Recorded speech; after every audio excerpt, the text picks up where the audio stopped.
So hey everyone, how are you all? I hope you are all good. I will talk to EMRS vacancy. आज मैं आपसे बात करूँगी EMRS vacancy के बारे में।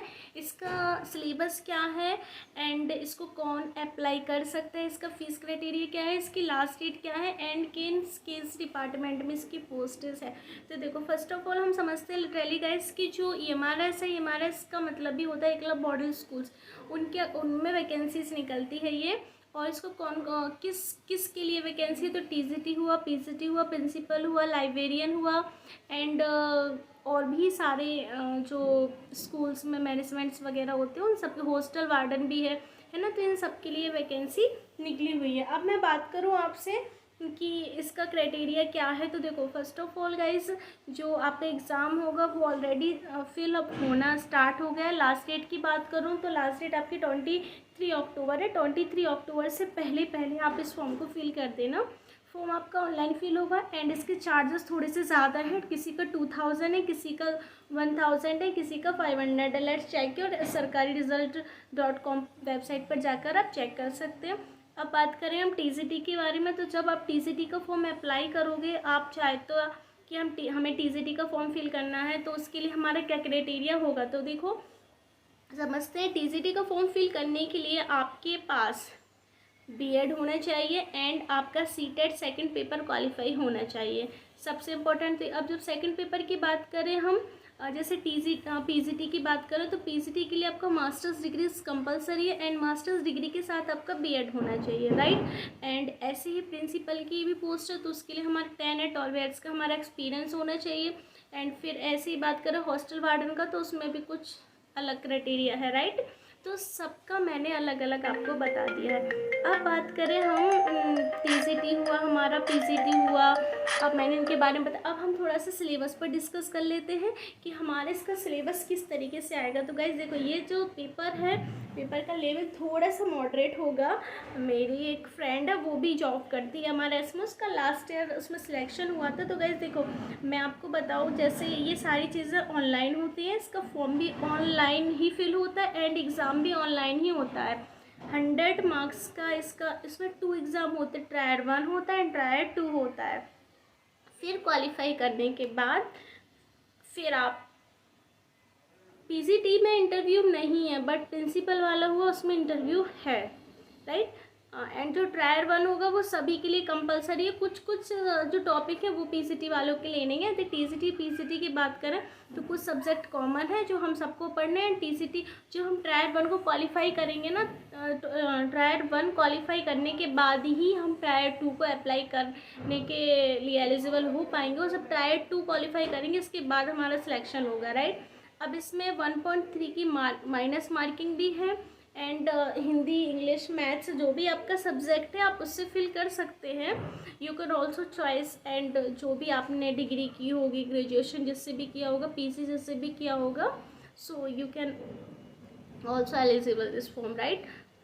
तो गाइज, अब ट्रायर 1 की बात करें कि सब्जेक्ट किस तरीके का आएगा हमारा। तो सब्जेक्ट की बात करें तो सब्जेक्ट जो है हमारा टीचिंग से रिलेटेड है एंड हमारा मेन जो सब्जेक्ट है वो 100 मार्क्स का होगा।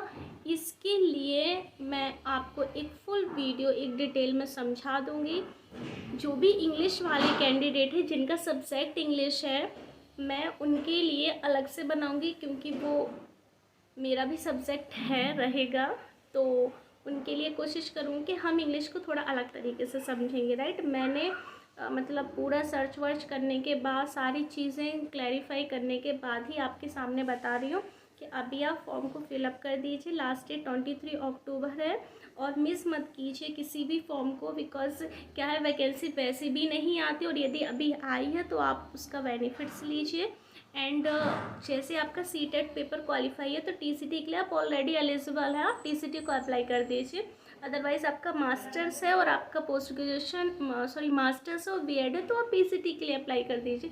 पोस्ट आप जब ऑफिशियल नोटिफिकेशन देखेंगे तो उसमें पोस्ट ऑलरेडी बताया गया है कि किसमें कितनी पोस्ट हैं, आप उसके अकॉर्डिंग में फिल कर लीजिए। आप SC हैं, ST OBC हैं, you can also check this website, right. So सबसे इम्पोर्टेंट चीज़ें ये है कि फॉर्म फिलअप करने से पहले थोड़ा सा ऑफिशियल आप देख लीजिएगा, थोड़ा सा ऑफिशियल आप चेक कर लीजिएगा, जिससे क्या होगा कि पता चल जाएंगी कुछ चीज़ें कि हमें क्या पढ़ना है।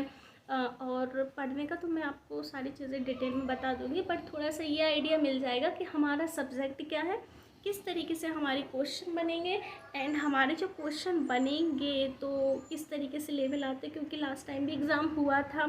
एंड सबसे अच्छी गाइस पता है इस फॉर्म में क्या है, यदि हमारा सिलेक्शन इसमें हो जाता है तो हमें एक गवर्नमेंट क्वार्टर भी मिलेगा, रहने की फैसिलिटी भी सारी वो लोग देते हैं। मतलब ऐसा नहीं है कि हमारा सिलेक्शन हो गया अदर किसी स्टेट में हुआ तो हम इधर उधर भटकेंगे, रहने की फैसिलिटी फुल होती है।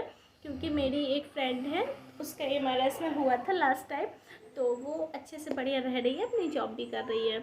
और ये वैकेंसी, और इसकी प्रोसेस बहुत लॉन्ग नहीं रहती है, मतलब प्रोसेस काफ़ी जल्दी हो जाती है। सो ये है कि फॉर्म को आप जिसने भी अप्लाई नहीं किया हो अभी अप्लाई कर दीजिए। 23 अक्टूबर आ जाएगा, पता नहीं चलेगा। आज 20 आज है ना, तो इसी तरीके से आप ये कि ये सारी चीज़ें थी मैंने आपके सामने डिस्कस कर दी। आई होप आपको अच्छी लगी हो, तो please like comment share and subscribe कीजिएगा। एंड हाँ, मैं इंग्लिश सब्जेक्ट का मैं अलग से बनाऊंगी, जिनका भी सब्जेक्ट इंग्लिश है उनके लिए मैंने आधा तैयार कर लिया है, थोड़ा बहुत रह गया वो मैं क्लियर कर लूँगी। एंड इंग्लिश के बारे में हम डिटेल से बातें करेंगे, इंग्लिश को डिटेल से समझेंगे कि किस तरीके से कहाँ से हमें क्या पढ़ना है। मोस्टली ग्रामर पढ़ना, पर जो फर्स्ट पेपर है वो सभी के लिए कॉमन है, तो फर्स्ट पेपर जो है उसको थोड़ा सा अच्छा से पढ़ना पड़ेगा। जैसे टीचिंग मेथड हो गया, और भी काफ़ी सारी चीज़ें 5-6 यूनिट्स करके हैं कुछ, वो हमें पढ़नी पड़ेगी। एंड ओवरऑल बोलूँ तो मैं जो 30 मार्क्स का, उसमें कुछ 12 मार्क्स का है जिसको हमें कंप्लीट करना पड़ेगा। मैंने सारी चीज़ें देख ली हैं उसको। तो ये कि फर्स्ट पेपर हमारा क्वालिफाई करना बहुत इंपॉर्टेंट है, जब जाके हम सेकंड पेपर को क्वालिफाई कर पाएंगे। एंड नेगेटिव मार्किंग हमारी दोनों पेपर में होगी। सो गाइस, यही सारी चीज़ें थी, बाकी ऑफिशियल नोटिफिकेशन में आप देख लीजिएगा। सो बस आज के लिए इतना ही, मिलते हैं नेक्स्ट ब्लॉग में, नेक्स्ट वीडियोस में कुछ आपके लिए न्यू लेकर आऊँगी। हाँ, कोशिश करूँगी कि न्यू की जगह मैं आपके लिए इंग्लिश का सिलेबस लेकर आऊँ, राइट। सो जिसने भी फॉर्म फिल नहीं किया फॉर्म फिल कर दीजिएगा। Thank you, thanks for watching the video.